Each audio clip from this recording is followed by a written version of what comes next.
And joining us in studio this morning from the Walker Aviation Museum, Robert Sherman back with us. Good morning, Robert. Hey, Mike. How you doing today? I'm great. Good. Of course, for folks that aren't familiar, Robert joins us here once a month and gives an update on what's happening at the Walker Aviation Museum, which for folks that aren't familiar, located inside the Roswell Air Terminal at the airport there. And it is a museum that pays homage and gives folks and locals an opportunity to learn more about what was once called the Walker Air Force Base, Roswell Army Airfield, which if you're at the museum, you just happen to be on the property because it was down there at the south end of the base where the airport is. That's right. The other part is they also celebrate and give the history of the Cold War era and this area's role during the Cold War area with the ballistic missiles and the silos that were home here in this area. And then, of course, the other big part is celebrating this history, but also promoting STEM and getting kids into STEM-related pilot, aircraft industry-related, promoting those career fields and things like that. But really all STEM. So that's really what the museum Yeah, we're kind of does. doing the same thing, I guess, Roswell High's doing today. With their career We field, really yeah. focus on stuff, and I'll talk about that here in a minute, about some of the different careers that we orientate people to. Yeah. So good news is museum's open. It runs during the flight schedule out at the with the airline schedule. You can go to aa.com and put in ROW for Roswell and say Dallas-Fort Worth, and just check on when the midday departure is, and we're out there 2 hours prior to that. Okay. So, right now it's leaving about 12:31. Okay. So we're out there from about a little after 10 until about 12:30 or later. So, Ralph, on average, things open daily or during the week. Mainly because we got volunteers only right now Sure. out there and doing that. So, if folks are listening and said, I'd love to volunteer, maybe spend that way, the more people that volunteer, we can just have it open all the time. Matter of fact, we got a new volunteer, Ted Smith. Okay. Actually, his name is Robert Theodore Smith, but Ted Smith. But he's a veteran and really into history. So he's been volunteering. He's out there today along with Bob Donnell. Nice. But he'll probably be out there by himself on Wednesday. But anyway, he's been helping us out, holding down the fort out there. Well, good. Well, say hi to Ted Theodore Logan. All I could think of was when you said his name, he sounds like oh shoot, my brain just had a complete brain cramp there. Bill and Ted's Excellent Adventure, the Bill and Ted movies. You ever seen those? Oh, yeah. Ted Theodore Logan. So when he gave all the names, I was like, oh, it reminds me of him. But anyway, great to see he is stepping up here. And if anybody else is interested in being a volunteer, we'll give you the information here at the end here on how to get a hold of everybody and how to make that happen. So, well, good. I'm glad to see you got a new volunteer to be a part of the fold there. So. Yeah. Good deal. So, where do we want to cover first? We just want to cover some of the stuff you got going on right now. First of all, you can go to wafbmuseum.org to find out information. And on that, you should find a newsletter. We're trying to get a new newsletter out pretty soon. Okay. Other publication displays and some history information. But our email is walkeramuseum@gmail.com. Okay. So, instead of aviation, we just put walkeramuseum@gmail.com. Okay. But right now, the current board members are just myself, Katie Yates, Sandy Correa, Bob Donnell, Juliana Halverson, Judy Armstrong, Jerry Cloffer, and Friar Jarek Nowacki, and Stephen Miller. But we're looking for additional members that might be interested in joining our group. And we're focused. Two things: history, is the main thing with the Walker Museum. But thanks to a grant we got from XL Energy, we got a couple of really nice flight simulators. Yeah. And so we're trying to schedule kids to come out and see us. And we're talking, the Roswell Independent School District. We're talking Sidney Gutierrez Charter School, Gateway School, All Saints School, and any other schools, local churches, youth groups, Boy Scouts, Girl Scouts, Civil Air Patrol, that kind of stuff. New Mexico Youth Challenge, yeah. So we get them out there and give them a little quick history, give them a little bit of orientation on the flight simulators, break them in two groups, and while we try to look at small groups, unfortunately, because we only have small area and stuff. Sure. It's about 8 to 12. 8 is ideal, but 8 to 12 max at a time, and we break them into 2 groups, about a 2.5 hour thing, and we can really get them oriented on about 15 different careers, nice. well as the flight simulator. Very good. So, And I'll go over those here in a minute. yeah. So if there's youth groups here listening and saying, this might be a great opportunity for whether it's a scout troop or a church group or a school group or anything like that, reach out. They would love to have you come be a part of this and give you an opportunity to see what they've got to offer and hopefully turn some of your youth onto career fields in the STEM-related careers. I think this summer we're going to have some Bible school groups coming out. Good. So, again, we're looking at ideal. This simulators are pretty complicated, not complicated, but they're pretty unique aircraft. I mean, things. We have it set up for Cessna 172, and we see the airline pilots walking by, and what is this? Oh, 170. Okay. As well, you can select if you want to an F-35 fighter land at Istanbul, Turkey at 9 o'clock in the rain. So you can do all kinds of things with 50 different aircraft. And do you ever tell any of the pilots when they come by and say that? Maybe I don't know if it's American airline pilots. Yeah, American Airlines. Yeah. And they come through and they're like, oh, wait a minute, you said an F-35? Let me come back and check. Yeah, or an this F-22. Well, okay. I'll check that out. Yeah, I imagine if you're flying heavies all your life and someone says, hey, you want to try to fly? It's kind of like someone coming up and saying, hey, you want the keys to my Ferrari? Give it a try and drive it out. Most people are going, yeah, give me them keys. I'm sure those pilots like F-22. I'll take a spin in that. No, we bad got boy. my sister's son.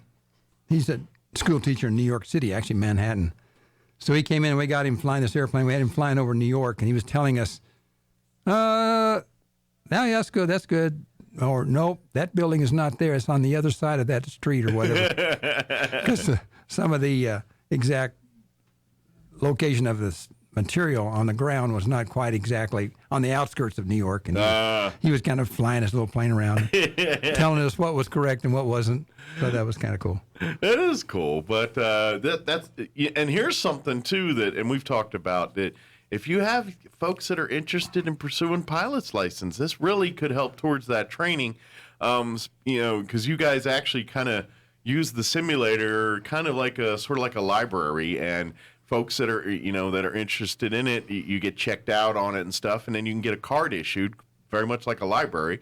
And then when it's available and open, and it's not being used, you can come and check it out. Since you've been oriented, you're allowed. We have a little card that says, I'm an EduStation, which that's the name of the flight simulator. Yeah. It's made by STEM Pilot Incorporated.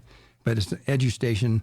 I'm an EduStation pilot. So they can show that. We can cross-check it in our little roster that we keep. Yeah. And let them have access to the flight simulator. And that stuff counts towards your flying hours, towards getting your license and all of that stuff. That seat time in the simulator counts as flying hours and things like that. Yeah, when they leave, we give them several sheets of paper. One is a list of all the YouTube career stuff that we've shown them and a list of other STEM careers that they can look up on YouTube themselves. And we also have a list of 38. They're all made by the same company. It's a professional training. Like, for example, there's 2 20-minute videos on weather for aviation. So it's 38 videos of 12 hours long. And you watch that, trust me, you have been through 12 hours of intensive aviation training. So if you walked into a place that want to become a pilot, and you've already watched that 12 hours of videos of flying, you're kind of really a big jump ahead. Sure. Maybe even of the instructor sitting there watching. Absolutely. Yeah, absolutely. So if folks that are serious about pursuing pass and as pilots or doing it for their own personal gain, there's opportunities here just through the Walker Aviation Museum on that side. So, very good. Today, I'd like to tell a couple of war stories. I told a war story last month about big Eric Mays, big guy that accidentally ripped the door off of this thing when his girlfriend dumped him, and he didn't mean to, so he was coming in to turn in his Airman of the Quarter, Airman of the Month award, and I told him, get out of my office. we're doing good. But I've got a couple other stories I could tell that real brief, kind of if you're prior military, you know people military is kind of something that You can appreciate some you of can the appreciate some of the stories stuff. here. Yeah. One of the things that I'd like to go through right quick, since we're talking Roswell High is having their career day. When people come to see us, we give them a quick history of Walker, and then we break them up. And one of the things they do for an hour while the other two are on flight simulators, we show them some potential careers. We show them some short video on how to develop a Venn diagram, which is 3 circles, and the thing in the middle is then kind of what you could do as a career. Okay. Because it's what people will pay you to do, what you're good at, and what you're passionate about. If all those things overlap, then that's a good thing to pursue as a career. We show them, these are videos that anywhere from maybe a minute and a half to say 2.5, 3 minutes long. Okay. They're short. We show them science, technology, and math overview. Careers in aviation is one of them. Eastern New Mexico University Roswell Aviation Maintenance Technician Program. A day in the life of a wind turbine engineer. Crumlin Auto Group and Eastern New Mexico University Roswell Auto Mechanic Program we have here in Roswell. A video on energy careers and energy cluster. Another one on oil well workers career video. What does a registered nurse do? Another one is architectural engineering versus architecture. What's the difference? And then we have 5 short, about 1.5 minutes long, really good Air Force recruiting on STEM stuff. And the first one is technical training overview of all the technical type stuff they could do.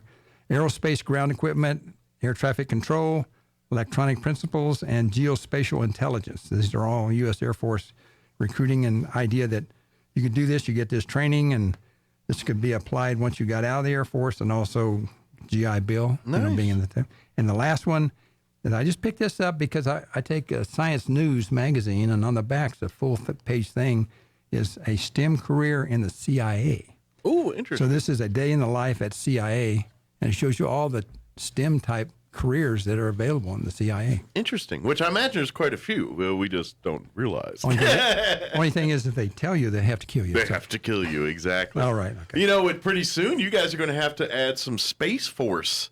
That's right. Oh, we have some decals that people can take. Good deal. It has a Space Force thing they can Nice. You put can on get their car some- windows or something. I'll be, because they've already recruited and got people in the Space Force, and they're doing stuff. I mean, it's not as Yeah. big as the other branches right now, but they've already implemented some of that stuff, and I got to imagine that's going to just keep getting bigger and bigger as we get older here, and Right. more of that stuff there. But as far as STEM goes, I imagine that one's going to be almost all exclusively STEM, I'm thinking, for Space Force folks.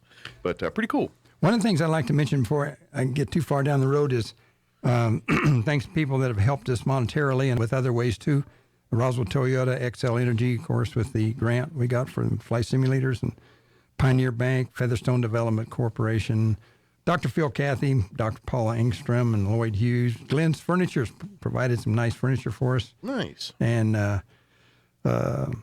Aerosail was a big supporter in the past years. So Yeah. again, we're going to be running out probably once we get a brochure completed. We're going to be kind of talking to people and trying to raise a little money. Right now, we don't have enough people. We're all kind of working out the museum, keeping it open to plan and do a golf tournament. So we're going to just maybe try to hit some people.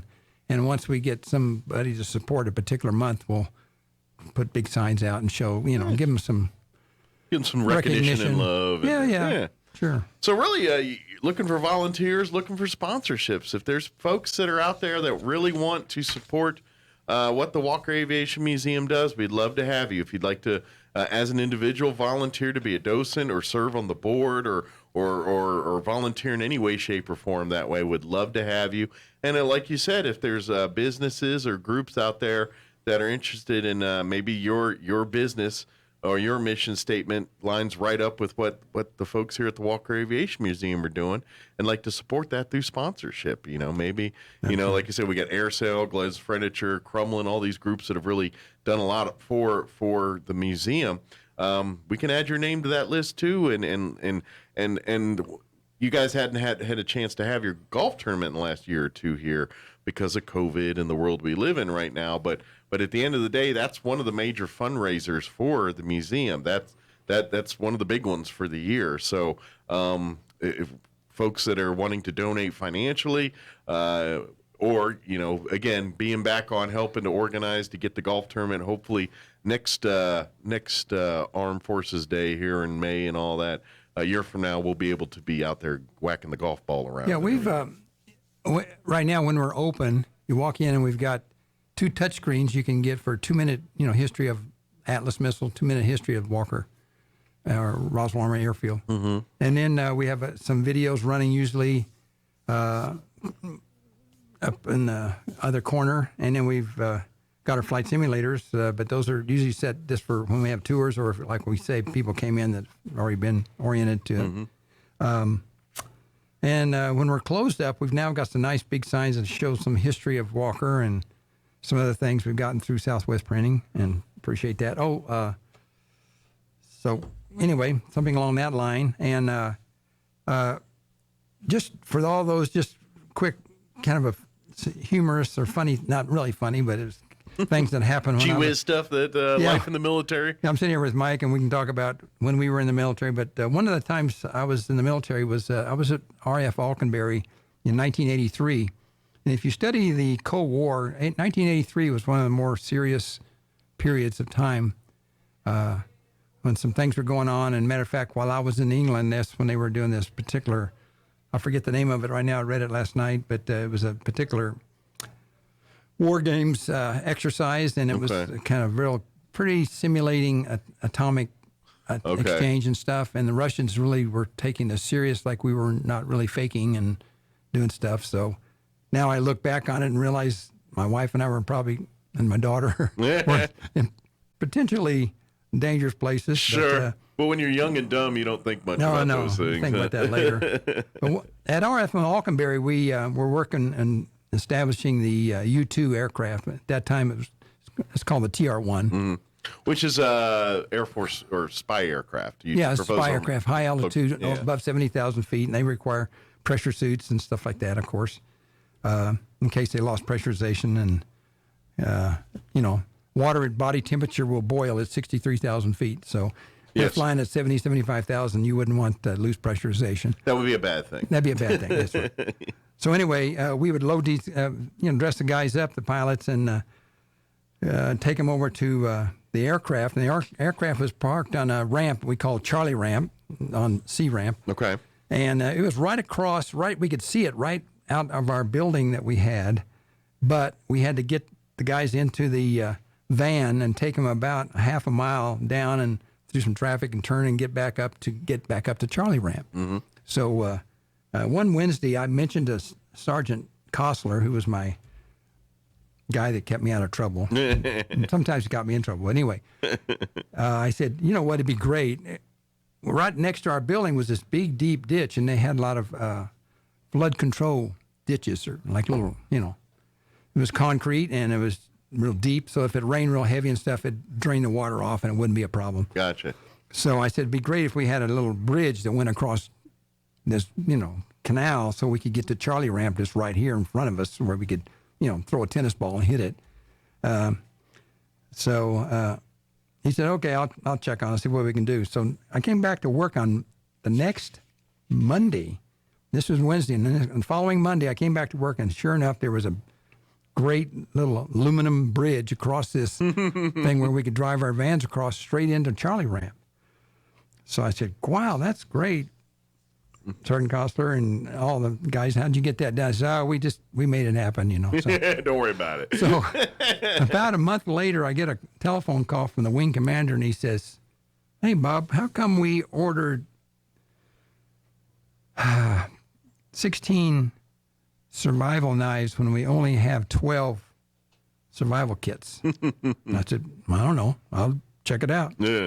So I called in Sergeant Kostler. I said, do you have any idea why did we order extra survival knives there? Since we only got 12 survival kits and we ordered 16. And he said, well, sir, do you like that bridge we got? I said, that's great. Yeah. So does the wing commander. He loves it. He said, well, cost us 4 knives. It cost us 4 knives. Civil engineering guys. So anyway, so I called up the wing commander and I said, do you like the bridge we got there? And, oh, yes, sir. That's great. And I said, well, it cost us 4 survival knives. And there was a long silence on the phone, and the colonel said, "Bob, you didn't tell me that," and he hung up on me. So there was another incident. I was at Beale, and it was a little past midnight, and we were getting a SR-71 Blackbird ready to fly and take off out of Beale Air Force Base north of Sacramento and fly north over the, Hudson Bay and up toward and fly off the northern coast of Russia to kind of monitor a lot of the sub pins and stuff. So we were in there and checking out, and one of my guys had accidentally dropped a safety pin, and the SR-71, there was not, sometimes it wasn't a total solid floor in the bottom, and it would fall down into, there were some control cables down below that. So we had one of our smaller guys that we used, and we were holding him by his ankles.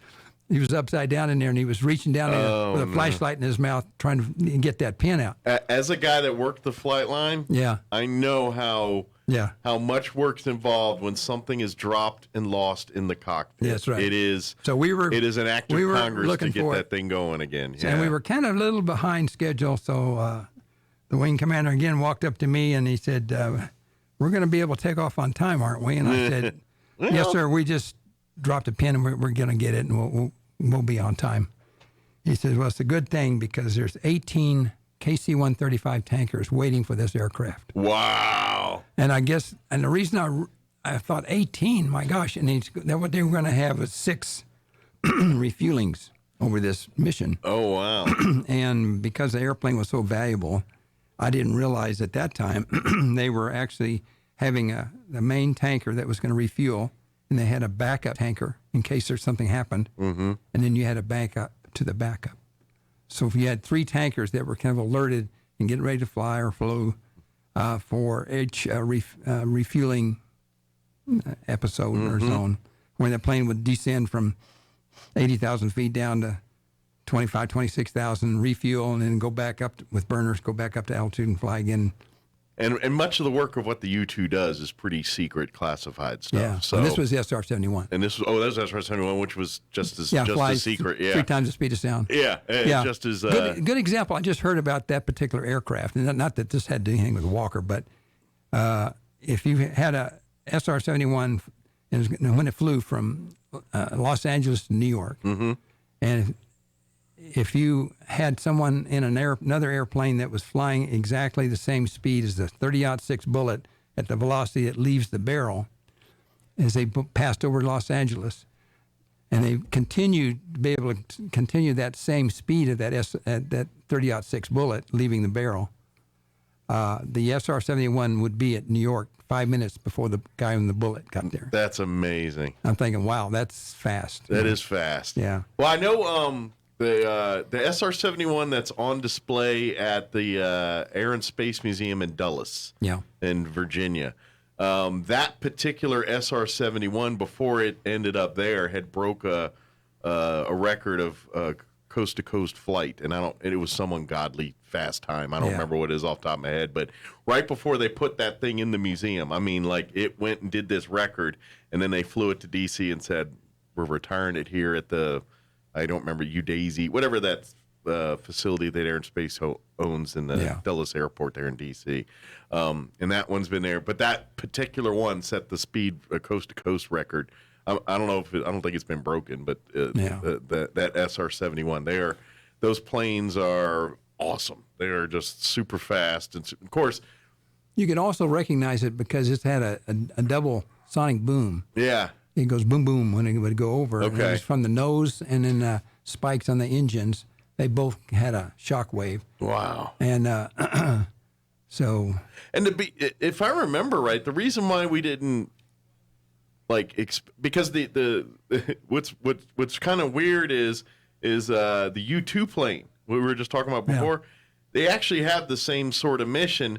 And the U-2's been around a lot longer than the SR-71. Yeah, they actually extended it and it's still flying. But here's the deal: is the SR-71's been retired, and I think the main reason is they can pretty much do a lot with the U-2, but a lot cheaper than what it would cost to fly an SR-71. I mean, the SR-71's an amazing and quick, but the end of the day, it's a very expensive The aircraft. example is the 18 tankers. Yeah, it's that's very expensive. expensive to fly. Where U-2 can do that work much cheaper, and still the satellite stuff is doing a lot too. And satellite too. Technology with satellites have changed the role of some of these spy planes as well too. But for its day, the SR-71 was the Corvette, the Ferrari of aircraft, because that thing just moves. I mean, it's like you think about like the Concorde in the civilian world as far as being fast and things. The SR-71, which would blow the doors off of it, by the way, off the Concorde, but is the military's version of the fastest plane and things like that. So, but there's a funny story out about people talking to the ground controllers, and they were, asking some Cessna, what's my ground speed? That's 175 miles an hour, whatever. And then some guy calls in from Navy with a Navy fighter and says, what's mine, and they say, well, you're, 680 knots or whatever it was. And so the SR guy just happens, okay, fine, I'm just going to call in. Just for fun. Yeah. They came back with, whatever speed was, but I think they travel about 37, 38 miles per minute. Wow. By the way, the top speed is very classified on there. But I will say, and this is, you can go on the internet and look up just about, but like your F-15s and your F-16s and all that, Mach 2 for about a F-15, about maybe Mach 1.5 for a 16, something like that. And the SR-71 will blow the doors off both of those. Yeah. So I'm guessing I'm guessing top speed on that thing is at least Mach 3. I'm sure it's more than that. Yeah, it's Mach 3. They advertise Mach 3, but I think they could go a little faster if they wanted to. Well, it's kind of like the F-117s. That's what I worked on when I was in the Air Force, which are really bombers, not fighters. But anyway, they don't have afterburner on them because that would give away their stealth technology. Right. And generally speaking, that's what makes fighter jets give them Mach capability, is their afterburner. The 117 can hit Mach without afterburner. Mm-hmm. It doesn't do it very often, and it might rattle the thing apart, but it can do it. You know what I mean? It can do Mach without afterburner. Yeah, the ability. SR-71 had spikes on the engines, and as the speed changed, the spikes moved forward and backwards, so that the shock wave actually went into the engine. Yeah. And by the way, Mach 1 is when you break the sound barrier. I'm sorry, right. Yeah, I probably should have said that when we were talking about speeds and all that too. When you hit Mach 1, that's when you officially break the sound barrier. Right. So take that times 3, and that's what the public will admit the SR-71 does. I bet it does probably Mach 4. Did you have another war story, or we got a minute or two here before we actually? I just looked at the time; it's almost 8:00. Yeah, I don't know. Do we have time to go like the first few years of the Walker thing? Or yeah, let's do that. Okay. War was looming in Europe, and the United States decided to train 30,000 more pilots. This is back in about 1940. Attack on Pearl Harbor on December 7th, 1941. Roswell was selected as one of the new pilot training bases in 1941. $9 million construction started in February 1942 on 4,624 acres provided by David Chesser, a local rancher right here in Roswell. Starting with the first class of 146 students on June 1st, 1942, the Roswell Army Airfield was the flight training base that by the end of World War II was the home of a total of 7 2-engine flying training squadrons and 5 bombardier training squadrons and 1 specialized B-29 squadron. Okay. And about 14,000 students graduated from Roswell Army Airfield between 1942 and 1945. Wow. So it was a training base. The peak strength during World War II at Roswell Army Airfield was 8,616 personnel assigned. And in September 1942 to April 1943, about 1,000 glider pilots served as in a glider replacement pool at Roswell Army Airfield, so he did some glider pilot training. Those guys got the short straw. I don't care what anybody says. March to April 43, 42 Chinese students trained with the B-25 at Roswell Army Airfield. And August 6, 1945, the 509th Composite Group, B-29 Enola Gay, piloted by Colonel Paul Tibbets, dropped the enriched uranium atomic bomb on Hiroshima, Japan. And on August 9th, 1945, the 509th Composite Group B-29 boxcar, piloted by Major Sweeney, dropped a plutonium atomic bomb on an alternate target, Nagasaki. The primary target was Kokura. And finally, the 509th, including both the Enola Gay and boxcar, moved to the Roswell Army Airfield and became the nucleus of the Atomic Strike Force for the Strategic Air Command. Starting in May 1946, had 3 different squadrons here working as, and they were the only atomic bomb mission-ready squadrons in Strategic Air Command. Wow. And then they moved in 1958 up to Pease Air Force Base in New Hampshire.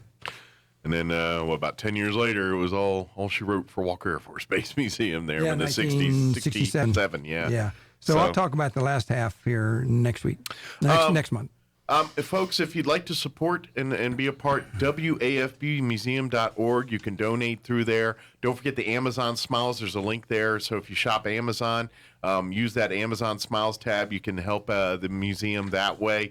Also, volunteers, if you'd like to serve on the board, if you'd like to serve as a docent, a volunteer, or if maybe you're retired military and think, man, I love this stuff. I could be great to help out with some of the stuff there. We'd love to have you do that. Or if you're just a flight geek and want to come out and see all this stuff. You can ask my wife when I come back from being at the museum for a couple of hours. Yeah. Almost every day I'm out there, there's people come in that their grandfather or their father or they were there. Mm-hmm. And it's just real positive. You really talk to nice people that really are concerned and really interesting. Well, it's a whole lifestyle. The military lifestyle is a lifestyle, and there's when people that have been in it and served in it and know it, and the wives, the spouses, everybody, it's a community. It's a close-knit community. They all chew a lot of the same dirt, so they all understand. Now we come in, like there's some KC-135s flying around, some fighters flying around doing touch and goes, and they're thinking, wow, it's out there, all that noise and stuff, and like my wife would say, it's the sound of freedom. Yeah. Well, and that's the fun part is guys like yourself who were served in the military a few years ago. Then when the current active duty folks and reserve folks are here doing their training and stuff, and you guys get a chance to talk to them, it's funny. No matter how much technology and life changes, the same stories and same experiences that you had when your time in, those folks are, and so I'm sure you get a lot of times when you're talking and even though technology and life has changed, a lot of it's the same when you start talking and they start telling what they're going through, and you're like, yep, I've been there, done that. Oh yeah, know all about that. I got that merit badge.